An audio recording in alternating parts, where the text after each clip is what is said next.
back. Thank you for coming back or rejoining us, everybody. Thank you for coming back. We're here for staying with. Thanks. Thank you for staying with us. That's what I'm looking for. Boom. Thank you for staying with us. Don't worry about it, Bilbo Swaggins. You're new. No, it's perfect. Upper left. They make a lot of fantastic music. They also make music as individuals. Denzel 2AM is the singer. He does most of the singing. Panty dropper. The man rapping in that particular song, his name is Mac Rays. You can find all of them also on through our Instagram. You can they're linked in there, obviously. PNW Nils. They've all also been on the show before. So if you search that on YouTube, you can find them, and we're linked to their stuff in their episodes. Yeah. And also One Dot. Right? One dot. RJ. Yeah. So all them. Yeah, no, they're fantastic. I have to criticize myself to become better. Amen, dude. The only way to success. I fucking understand that. Yes. I want to thank everyone again for staying with us. You are watching us, obviously, on our youtube.com, Salt of the Streets. We also have our Facebook, our Instagram, fuck Facebook, our Patreon, everything at Salt of the Streets. You can find all this at saltofthestreets.com, along with our personal social media. I am at Salt of the Street on Twitter, and at alpaca_Donovan on Instagram. Calling us at Big Bird Offie on both of those things. Make sure that you like, subscribe, share this content if you guys are into it. Tell your friends about it. We're trying to make a better and bigger show all the time. So make sure you also go to the Patreon. You subscribe there. You can get our newsletters there. We have the beer shows. We have the book clubs. We have all this stuff. The book for this month is, I should have said this earlier, is Can't Hurt Me by David Goggins. This is the one for this month. We had the page and pace, I think it's like 11.8 pages. So it's not too late. It's only 11 days in. If you're a quick reader, you can totally still catch up and stick with us. And we'll be there live streams every Thursday on our Instagram to go over what we've read that week. Then there's a review preview at the end. It comes out on the first of the month. It's fantastic. The only good part of Facebook is trolling the NPR page with my stupid top fan badge. Oh my God, I love that so much. That's so awesome. Good for you, Bilbo. Good for you. I love it. That's awesome. Oh, dude, because I listen to the NPR podcast every morning. I think you do too, up first, right? I just got back into it. I listen to NPR a lot in the car. Oh, yeah, that's right. A lot in the car of KUOW is our local NPR affiliate. Oh, man, so and how woke is it? It's not good. It's so woke. I remember my first equal pay day. Yes, every year they have an equal pay day. That's all day on KUOW, and they continually, just what you think, to continually discuss the plight of unequal pay between men and women. Yeah. So the entire day it's equal pay day. It's all about equal pay. Because you know how we subjugate women in this country. Like, I wish it wasn't so easy to find, like, for lack of a better term, the Oppo research, because it's everywhere. It's worth a DuckDuckGo. You can't Google it. You can't Google it. DuckDuckGo. I don't. If you think it's true, it's worth a DuckDuckGo. That's true. Use a Brave browser at this point. Because you remember, I don't know if we talked about it on the show at all, but DuckDuckGo had made some statements about censorship, and they're on board with censorship. And now I'm like, oh, okay, well, fuck off, DuckDuckGo. Oh, I think it's now I use the Brave search engine. Oh, yeah. I still fuck with DuckDuckGo, but I still have my what's it called, the VPN on all the time. You know. Oh yeah. I will say it is still nice though, because DuckDuckGo is still pretty good. Like if you're looking for a document and you're not finding on it still works pretty well for that. Or just stories that aren't from the big corporate media. Yeah, the corporate fucking press. I'll enemy always, of the people. If I need something from them, I'll hit a Google because I know I can find it number one. And if I need something that I know they aren't going to cover, then I'll just hit a DuckDuckGo. Right. Because that's the only way that I'm going to find it is through DuckDuckGo. Yeah. So. Well, before we start diving into our fun little grab bag show, let's grab a beer chacho. Yes. Okay. You take your pick. We got a Saison and a Marzen beer, aka Oktoberfest. Give you your favorite. I do love me a Saison, man. They're tall boys, so they're not going to fit all of it in here. DuckDuckGo still uses Google to search. Yeah. Then how? I'm a fucking computer idiot, Bilbo. You will learn that here. I'm not supposed to be pouring this on camera. I'm not a computer person. So I'm fucking this one up anyway, so you don't get to see it. No, that's okay. I'm going here. Here, I'm going to hide my shame. Here, I'll put you on camera. You want some wood? Yeah, have some. That's fine. That's a good color. That is a nice color. Yeah. It's not as dark as some of the Marzens. I expected it to be a little more brown. Yeah, most of the Marzens I have are generally a little darker than that. Kind of pretty close to the beer we were having last time. Yeah. All right. Oh, man, I don't know what it is about these Saison beers because they're kind of soury, but they're also kind of spicy. Yes. Yeah, This one's definitely a little sour. Oh, I love it. I love Belgian beers, to be perfectly honest. Yeah. Oh, well, cheers, buddy. Cheers. It's a great show. Thank you so much, everyone, for being here. This is such a fantastic show. I can't tell you how happy I am.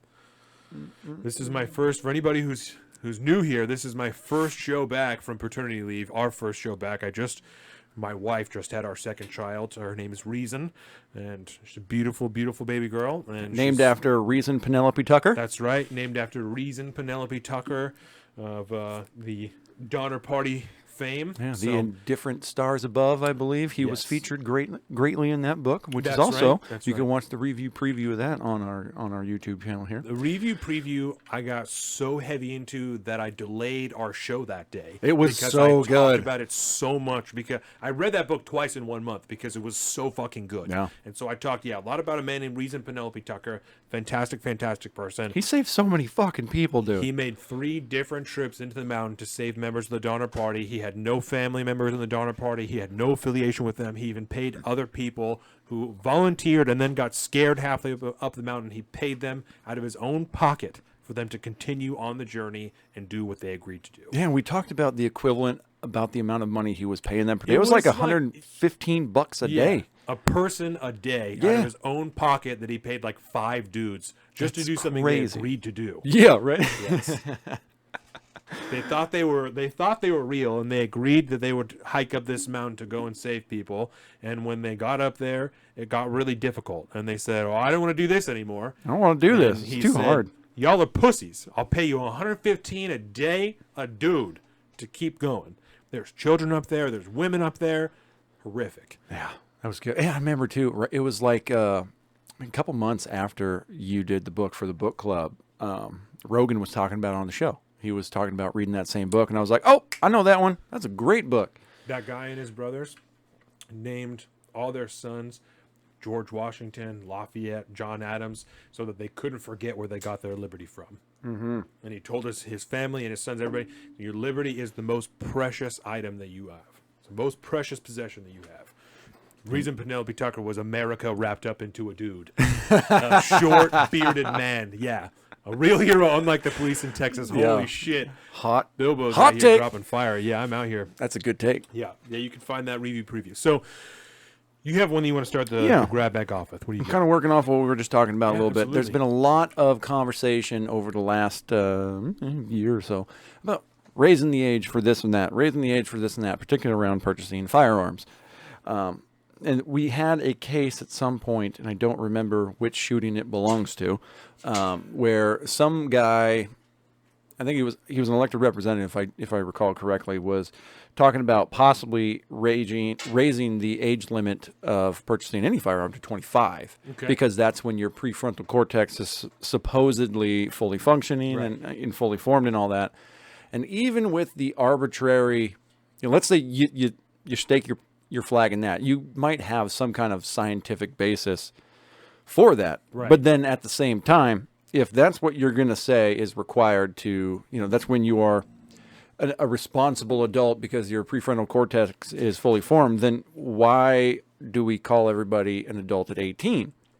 If you wanted to vote at 16, you get to, and you can't even buy cigarettes and shit anymore now unless you're 21, which is also strange. Fucked up, right? I forget about that because I was already past it. It was a whole deal. I remember when I first joined the Coast Guard and I got stationed up in Alaska, they had it was like you had to be 19, I think, to buy tobacco products in Alaska for some arbitrary reason. And so you had a whole gang of military folks that you couldn't buy cigarettes at 18. And you had to get people to buy them for you? I mean, of course not. I would never do that. Especially not when you're representing the federal government or the great military of these United States. Exactly. You would never do something like that. I would never do that. Death before dishonor, like William Wallace said. You would never dishonor the U.S. Coast Guard, would you? Hard enough. Never. I actually do have I'm a huge fan of the Coast Guard and everything they do. Yeah. I understand that just like most military branches now, they're just as woke as anyone else. But, it's the only military branch that doesn't make a living killing people. They make a living saving people. Right. That's what I like to say. It was a good unit. It was a good outfit when I was in it. Yeah. And it's definitely changed now. But, respect, bro. Come on, Nico. Is he trying to... Yeah. Class. Oh, he's humping the dog? Yeah. The show dogs are in it. Classless, Nico. So anyways, on that topic... yes, sorry. what are your thoughts on the arbitrary nature of raising these age limits for whatever reason? I don't know. Why does 21 make it more okay to buy an AR-15 than it does at 18? It's absolutely arbitrary. And I've heard, speaking specifically on firearms, I've heard a lot of people. Lucas Botkin from T-Rex Arms is a great proponent, or is a great example of this, right? He is maybe not a proponent of, but he has questioned the arbitrary nature of even 18, right? There are probably a lot of 14, 15, 16-year-olds that you could find in this country alone that are more capable and more mature, probably a better candidate to conceal carry a firearm than a lot of adults who are allowed to do it, even in constitutional carry states. Yeah. They just have the right to do it, right? Probably a lot more kids that you can find, not a lot more, but a lot of kids that you can find that are more responsible than a lot of the adults that are allowed to carry around with no question, right? Yeah. So even at 18, it doesn't really make that much sense. It's only because that's the age that we've decided that someone is an adult. That's just the level that we've decided. And and like you said, what does that get you? You're an adult in America, you're 18 years old. What does that get you? Yeah, the two things now, well, at least certainly if this is passed, right, if the age was to be increased to 21 to buy a rifle, then the only things that you would really be getting would be taxes like we talked about earlier and to be drafted like Chad talked about. So you would be, as we discussed, you would be fulfilling inevitably the only two things that are actually definite in life, which would be death and taxes. Yeah. And it would be death in favor of the state and not for yourself. So those are the only two rights that you would actually have at 18, death and taxes, which are not rights. Those are horrific inevitabilities that you cannot avoid you can't in modern escape America. it. No. So I think Bilbo's right. The only things that you can do is it's about control. That's it, register for selective service. Yeah. And that's right. Get drafted. That's all that you can do. And a lot of things, I think this in Washington, I don't know if it's nationwide, but in Washington, when you register to vote, if you're a man, you're automatically signed up for the selective service. Yeah. So you don't even have to go to the actual website or anything and do it. There's a lot of shit. If you get your license, selective service, there's no question. And I think it's the same for being registered to vote in Washington. If you get your license, you're also registered to vote.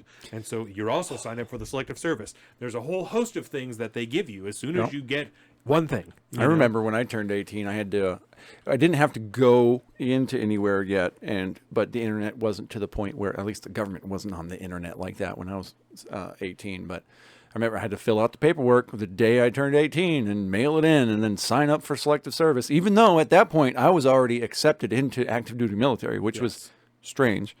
But because I also, like my brother was on he went to boot camp when you were 17, right? And I was on what was called the delayed entry program, just waiting for a slot to open, and then went to Europe and Russia and all that shit after graduation, then came back and got shipped off over to boot camp there.